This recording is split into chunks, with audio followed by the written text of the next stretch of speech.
Come today in front of me Doogee S98 and I'll show you how the fingerprint scanner tests on this device.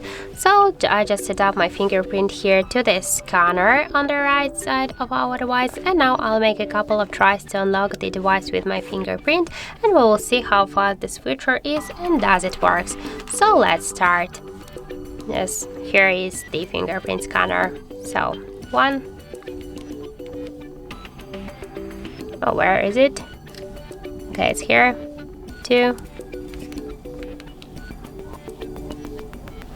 Oh, 4. Oh, sorry, 3, 4, 5. So as we can see, the fingerprint scanner works here so fast. We just can unlock the device less than in 1 second. Just for me, it's a little bit hard to find here this fingerprint sensor, so sorry for that.